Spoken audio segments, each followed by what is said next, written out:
हे viewers, myself Harshika. तो मैंने कल एक वीडियो अपलोड किया था आज के पेपर के लिए, पेपर नंबर 3 के लिए। और ये वीडियो भी मैं सुबह सुबह अपलोड इसलिए कर रही हूँ क्योंकि आपका आज ही पेपर है 1:30 पे। तो फटाफट से ये वीडियो देख लो, समझ लो चीज़ों को। यूनिट नंबर 2 और 5 में से मैं इंपॉर्टेंट टॉपिक्स कॉन्सेप्ट्स आपको एक्सप्लेन करने वाली हूँ। तो सबसे पहले हम डायरेक्ट कॉन्सेप्ट की तरफ चलते हैं बिना टाइम वेस्ट करें। स्क्रीनिंग और करिकुलम बेस्ड असेसमेंट, ये सब आपका मैंने यूनिट नंबर 1 में एक्सप्लेन किया था, वही सेम यूनिट नंबर 2 में भी है कुछ टर्म्स। तो आपने कल पढ़ लिया होगा करिकुलम बेस्ड असेसमेंट के बारे में, जिसमें हम बच्चे की वीकनेसेस पे जहाँ पे वो लैक कर रहे हैं वहाँ पे वर्क करते हैं। स्क्रीनिंग की डेफिनेशन और मतलब मैंने आपको समझा दिया था। नेक्स्ट हम आते हैं असेसमेंट फॉर लर्निंग और असेसमेंट ऑफ लर्निंग पे। असेसमेंट फॉर लर्निंग क्या होता है कि हम असेसमेंट कर रहे हैं लर्निंग के लिए, मतलब कि बच्चे को पढ़ाना चाह रहे हैं, उस टाइम पे हम असेसमेंट कर रहे हैं कि हम अपनी टेक्निक्स को कैसे लर्निंग को इन्हेंस कर सकते हैं कि बच्चे को ज़्यादा से समझ आए। और असेसमेंट ऑफ लर्निंग होता है कि हमने लर्निंग पूरा प्रोसीजर कंप्लीट कर लिया है, बच्चे को पढ़ा दिया, बच्चे ने पढ़ लिया है। अब उसके बाद असेसमेंट किया जा रहा है कि बच्चे ने कितना पढ़ा है और किस हद तक पढ़ा है। नेक्स्ट टॉपिक आता है the special education teachers role, मतलब कि स्पेशल एजुकेशन टीचर का क्या रोल है ये।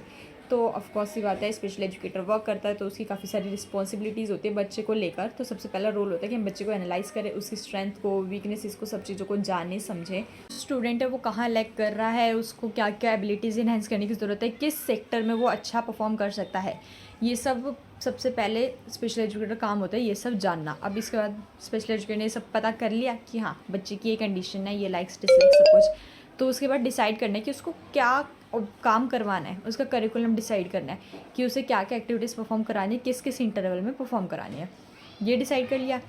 इसके बाद कि हमने जो टास्क डिसाइड किया उस टास्क तक, उस ऑब्जेक्टिव को अचीव करने के लिए हमें वहाँ तक कैसे जाना है, यानी कि टीचिंग टेक्निक्स कौन कौन सी यूज़ करनी है, कौन कौन से मेथड्स यूज़ करने हैं, कौन कौन से टूल्स यूज़ करने हैं, क्या क्या एडेप्टेशंस करनी है, ये सब स्पेशल एजुकेटर डिसाइड करता है। इसके बाद इम्प्लीमेंट करता है पूरा का पूरा, उसने प्लान बना लिया क्या करवाना है, कैसे करवाना है, कहाँ करवाना है, क्यों करवाना है, सब हो गया।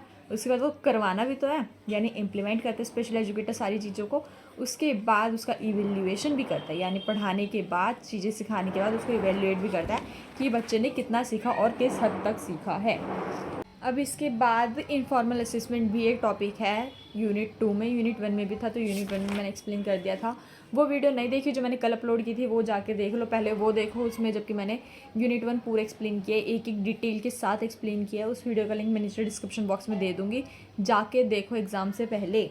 और नेक्स्ट हम आते हैं कि हमें किन किन चीज़ों में चेंजेस करने होते हैं। अगर हम सपोज़ इंक्लूसिव एजुकेशन एग्जाम्पल लेके चलते हैं तो हमें किन किन चीज़ों में चेंजेस करने होंगे, क्योंकि स्पेशल बच्चा और नॉर्मल बच्चा दोनों साथ में पढ़ रहे हैं।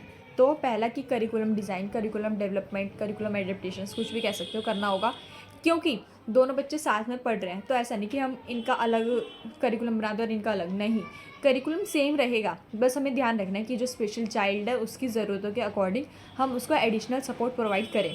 जैसे कि जो ब्लाइंड पर्सन है वो सारी चीज़ें करने के लिए पूरी तरह से सक्षम है, तो उनका क्राइटेरिया सेम रहेगा। बस हम थोड़ा सा अपना एक्स्ट्रा एफर्ट ये डाल सकते हैं कि हम उन विजुअली इम्पेयर्ड चिल्ड्रंस को ऑडियो बुक्स प्रोवाइड कर दें, उनके लिए ज़्यादा ओरल इंस्ट्रक्शंस प्रोवाइड कर दें। तो यही रहता है, करिकुलम सेम रहता है, बट करिकुलम एडेप्टेशंस कर लेते हैं कुछ, जिसकी वजह से स्पेशल चाइल्ड को थोड़ा सपोर्ट मिल जाए और स्पेशल और नॉर्मल चाइल्ड दोनों साथ में वर्क कर सकें। Next classroom instructions, classroom managements means जैसे कि सीपी का चाइल्ड है, वो ओरिएंटेशन और मोबिलिटी में उसको बहुत ज़्यादा तकलीफ होती है, तो हमें क्लासरूम का कुछ सेटअप ऐसे कर देना चाहिए, ज़्यादा ऑब्स्टेकल्स नहीं रखने चाहिए। मतलब वो पढ़ सकता है, वो सब चीज़ें कर सकता है नॉर्मल चाइल्ड की तरह, बट उसको ओरिएंटेशन मोबिलिटी में दिक्कत है, तो हमें क्लास में ज़्यादा ऑब्स्टिकल्स नहीं रखने चाहिए, थोड़ा सा स्पेसी क्लासरूम रखना चाहिए कि बच्चा अच्छे से मूव कर पाए। तो ये होता है कि बच्चे को जो डिसेबिलिटी है हम उसके अकॉर्डिंग एडेप्टेशंस कर दें, जिससे वो नॉर्मल चाइल्ड के साथ कोप अप कर सके, बट कुछ एडेप्टेशंस और एक्सटर्नल हेल्प के साथ। नेक्स्ट कि हम बहुत बहुत main point, advocating for students means students के राइट्स के लिए हमें बात करनी चाहिए। कुछ टीचर्स होते हैं, सभी नहीं बट हाँ कुछ होता है, जो स्टूडेंट्स के डाउट्स को अच्छे से क्लियर नहीं करते, तो ये गलत है। स्टूडेंट का हक है एक चीज़ को 4 बार, 6 बार, 10 बार पूछने का। तो ऐसे ही कुछ स्टूडेंट्स के राइट्स होते हैं, उनके बारे में उन्हें पता होना चाहिए, अपने राइट्स के बारे में। पेरेंट टीचर्स मीटिंग होती है, उसमें भी हमें स्टूडेंट से रिलेटेड बात इसलिए करते हैं ताकि अगर बच्चे की कोई इच्छा या फिर उसको कहीं पे नेग्लेक्ट किया जा रहा है तो समझ आए कि नहीं, ये स्टूडेंट्स फॉर एडवोकेटिंग है, स्टूडेंट्स के लिए स्टैंड लेना, उनके लिए पॉइंट रखना, ये सब आता है।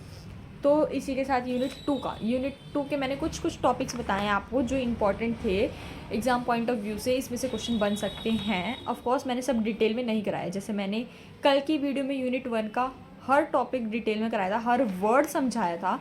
इस वीडियो में मैंने उतना डिटेल में नहीं कराया क्योंकि आपका आज ही एग्ज़ाम है। बट हाँ, अगर आपने इतना भी समझ लिया, क्वेश्चन इससे बाहर नहीं आएगा। जो मैंने टॉपिक पढ़ाया है इसमें से ही क्वेश्चन आएगा, इस चीज़ को अच्छे से समझ लो और आगे क्वेश्चन आएगा फिर वो वर्ड पकड़ के पूरा एक्सप्लेन अच्छे से कर देना। बाकी मैंने समझा दिया है, कॉन्सेप्ट मेन यही है। अब हम नेक्स्ट चलते हैं यूनिट नंबर 5 की ओर। यूनिट नंबर 5 में भी हम कुछ टॉपिक्स लेके चलते हैं। अगर हम 5.1 में देखें तो 5.1 में हमें सिर्फ फिजिकल, फंक्शनल, एजुकेशनल और इकोलॉजिकल असेसमेंट के बारे में बताना है।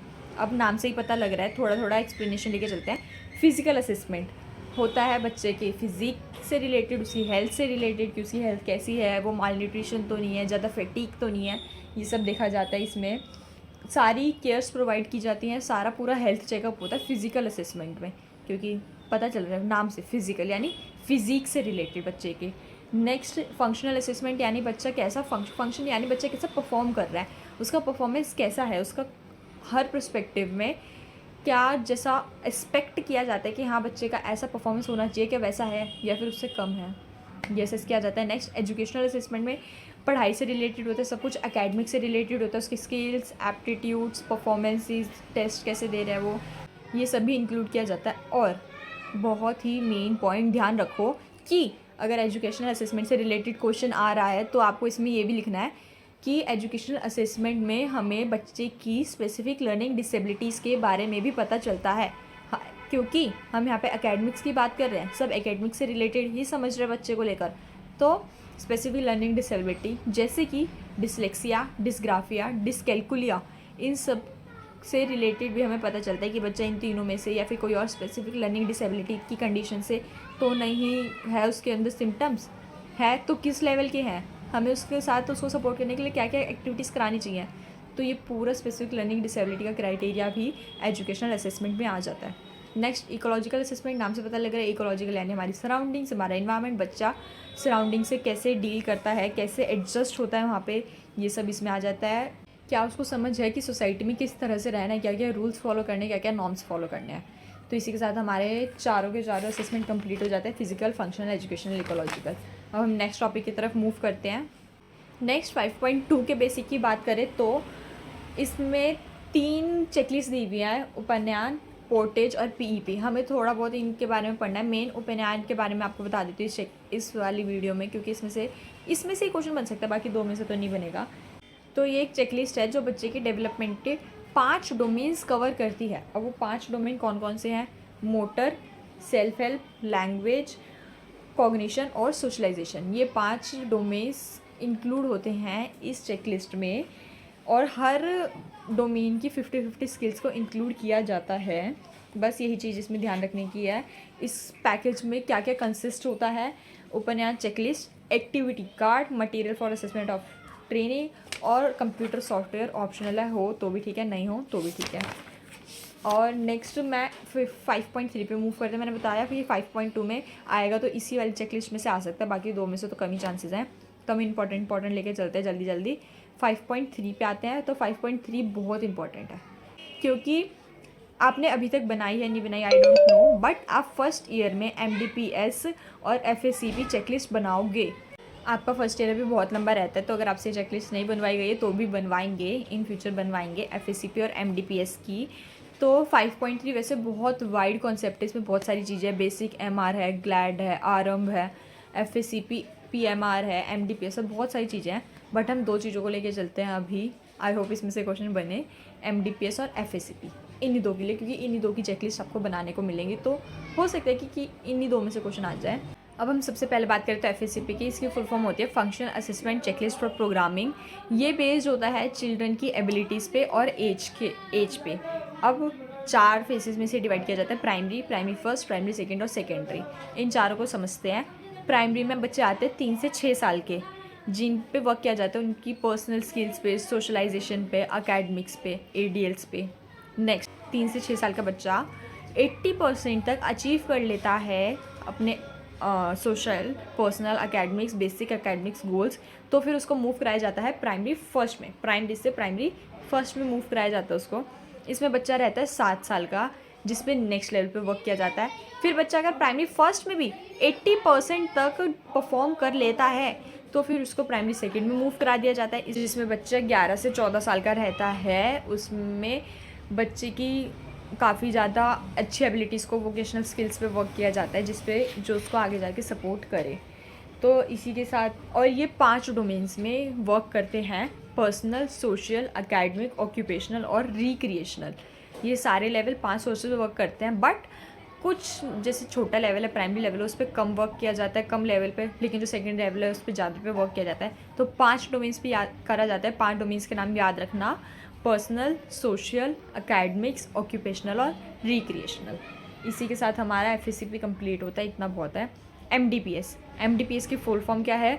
Madras developmental programming system. इसमें हमारे पास 360 आइटम्स होती है, जिन्हें 18 कैटेगरीज में डिवाइड किया गया है, और हर कैटेगरी में 20 आइटम ईच रहती है। तो इसलिए 360 कैटेगरीज टोटल हो जाती हैं। तो इन एक्टिविटीज़ को जिन 18 एरियाज़ ऑफ डोमेन में डिवाइड किया गया है, वो 18 एरियाज़ हैं: ग्रोस मोटर और fine motor, eating, drinking, grooming, toileting, receptive और expressive communication, social interaction, reading, writing, number, time और money, and domestic behaviour, community interaction, recreation and reason time activities and vocational activities. ये 18 domains के name आप एक बार पढ़ लेना, पूछ भी सकता है, नहीं भी पूछ सकता, मैंने बता दिया है। स्क्रीन पे इन 18 डोमेन्स के नेम दिख जाएंगे, स्क्रीनशॉट लेके एक बार रिवीजन भी मार लेना। तो इसी के साथ हमारा बेस MDPS कंप्लीट होता है। इससे ज़्यादा आपको करने की जरूरत नहीं है, बस ये ध्यान रखना कि इसमें 18 डोमेन्स होते हैं, FACP में 5 डोमेन्स होते हैं, उसमें एज बेस्ड होता है। इसमें 18 डोमेन्स में पर 20 आइटम्स रहते हैं, तो 360 आइटम्स बन जाती हैं। ये सब आप लेके चलना। तो अब हम नेक्स्ट आते हैं बहुत ही इम्पॉर्टेंट टॉपिक पे। इसमें से क्वेश्चन बन सकता है, बहुत अच्छे से बन सकता है। तो ये टॉपिक है लर्निंग स्टाइल्स। ये आपने क्लास में भी पढ़ा होगा आई गेस, क्योंकि ये काफ़ी ज़्यादा इंटरेस्टिंग टॉपिक भी है और इजी भी है और इम्पॉर्टेंट भी है। तो लर्निंग स्टाइल्स डिपेंड करते हैं कि कैसे कैसे लर्नर है। लर्नर कौन कौन से होते हैं? Verbal, auditory, social, kinesthetic, visual. तो अगर विजुअल लर्नर है, मैं एक एग्जांपल देके बताती हूँ। सपोज विजुअल लर्नर है, तो फिर यानी कि उसका लर्निंग स्टाइल है विजुअल लर्निंग स्टाइल। वो ज़्यादा चीज़ें देख के समझेगा। अगर हम उसे ओरली बता रहे हैं, ओरली डिक्टेट कर रहे हैं, तो फिर उसे ढंग से चीज़ें समझ नहीं आएंगी। बट अगर हम वहीं उसको रिटन नोट्स प्रोवाइड कर रहे हैं तो उसको अच्छे से चीज़ समझ में आएगी।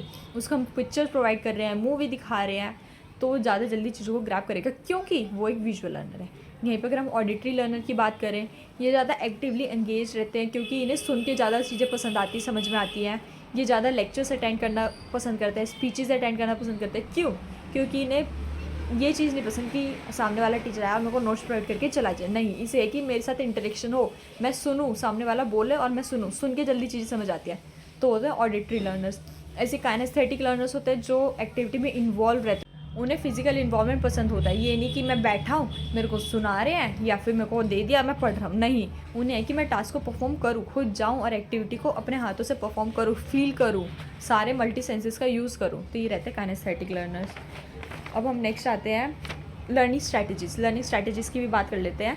Promote development of cognitive skills की हमें ऐसी लर्निंग स्ट्रैटेजीज़ अपनानी चाहिए जो हमारे कॉग्निटिव स्किल्स को डेवलप करे, हमारा कॉग्निशन लेवल ज़्यादा एक्टिव रहे, हम ज़्यादा क्रिएटिव माइंड सेट से सोचें। Next, focus on establishing recognize means of communication. मतलब ऐसे नहीं कि कोई भी भाषा बोल रहा है या फिर कोई भी वर्ड्स का यूज़ कर रहा है। नहीं, जो कम्युनिकेशन, जो लैंग्वेज रिकॉग्नाइज्ड है, उसी लैंग्वेज का यूज़ करना चाहिए, क्योंकि फिर बच्चा वही सीखता है और वही बोलता भी है। Next, vocabulary should be familiar. अगर कोई वर्ड है, जैसे कि हम बात करें तो सितंबर की बात करते हैं। वर्ड सितंबर, ये एक मंथ का नाम है सितंबर, बट कुछ लोग इसे सितंबर भी बोल देते हैं। तो अगर हम छोटे बच्चे को कहें कि मेरे को सितंबर की इंग्लिश में स्पेलिंग सुनाओ, तो उसको नहीं आएगा, क्योंकि उसने सितंबर याद किया। अब उसे थोड़ी पता है कि हिंदी में सितंबर और इंग्लिश में सितंबर बोलता है। उसने तो सितंबर ही याद किया, इसे तोड़ तोड़ के याद किया, सितंबर। तो यही है कि वोकैबुलरी फैमिलियर होनी चाहिए, सेम वोकैबुलरी रहनी चाहिए। ये नहीं कि कोई अलग स्टेट से टीचर आया, वो अलग अपने एसेंट में बोल रहा है, कोई हरियाणवी एसेंट में बोल रहा है, कोई पंजाबी एसेंट में बोल रहा है। नहीं, एक प्रॉपर सेम प्रोनाउंसिएशन रहनी चाहिए, जिससे बच्चा कंफ्यूज ना हो। Next, provide exposure to a wide variety of literacy material. ये नहीं होना चाहिए कि आप सिर्फ एक ब्लैक बोर्ड का यूज़ कर रहे हो बच्चे को पढ़ाने के लिए, नहीं, आपको अलग अलग मटीरियल्स का, वाइड वैरायटी ऑफ मटीरियल्स का यूज़ करना चाहिए। स्मार्ट बोर्ड भी ले सकते हो, TLMs भी ले सकते हो, रियल ऑब्जेक्ट्स भी ले सकते हो, ब्लैक बोर्ड भी ले सकते हो, अपने नोट्स भी ले सकते हो, ऑडियो वीडियोज़ भी ले सकते हो। बहुत सारी चीज़ों का यूज़ करना चाहिए कोई भी कॉन्सेप्ट डिलीवर करने के लिए। नेक्स्ट की क्रिएट रूटीन्स। ये नहीं कि आप आए कभी भी, जैसे हम स्कूल जाते थे तो प्रॉपर टाइम टेबल हो जाता था कि स्कूल में जाएंगे, असेंबली होगी, फिर इन मैम का पीरियड है, इन मैम का पीरियड है, इन मैम का पीरियड है। बुक्स को अरेंज करके लेके जाते थे कि यही रूटीन रहेगा, इतने पीरियड के बाद रिसेस होगी, फिर इतने पीरियड होंगे, फिर छुट्टी होगी। पहले से माइंडसेट रहता था, बच्चे को पता है कि मेरे को यही सब्जेक्ट पढ़ना है। मैडम के आने से पहले बच्चा मैथ की बुक रखे, हिंदी की बुक निकाल लेता होता है। क्यों? क्योंकि उसको अपना रूटीन पता है। तो ऐसी एक प्रॉपर रूटीन बनाओ कि बच्चा पंक्चुअल हो, उसे समझ जाए टाइम की वैल्यू। नेक्स्ट हम आते हैं 5.5 का एक टॉपिक है role of multidisciplinary, interdisciplinary and transdisciplinary. इन 3 टर्म्स को हम समझते हैं। तो हम लेके चलते हैं पहली टर्म मल्टीडिसिप्लिनरी टर्म। इसमें बच्चा एक ही कॉन्सेप्ट को अलग अलग चीज़ों से समझता है। जैसे कि मैं एग्जांपल लेती हूँ, बहुत कॉमन एग्जांपल है, अच्छे से समझ आएगा कि बच्चे को कोई कॉन्सेप्ट समझना है। सपोज़ वो ट्यूशन जाता है, मैथ्स के ट्यूशन जाता है। अब मैथ्स का एक चैप्टर चल रहा है, स्कूल में टीचर ने मैथ्स का एक ही क्वेश्चन करने के बहुत सारे तरीके होते हैं। तो स्कूल की टीचर ने उसे अलग तरीका बताया, ट्यूशन की टीचर ने अलग तरीका बताया, उसका कोई बड़ा या बहन या भाई है, उसने उसे अलग तरीका बताया। तो बच्चे ने उस एक क्वेश्चन को 3-4 वे से समझा। टीचर का, स्कूल टीचर का अलग बताया हुआ, ट्यूशन टीचर का अलग बताया हुआ, अपने बहन भाई का अलग बताया हुआ। तो उसे समझ आ गया कि हाँ ये क्वेश्चन है तो मैं इसको इस तरीके से कर सकता हूँ। मल्टी डिसिप्लिनरी टर्म्स में समझा उसने। नेक्स्ट टर्म आती है इंटरडिसिप्लिनरी टर्म।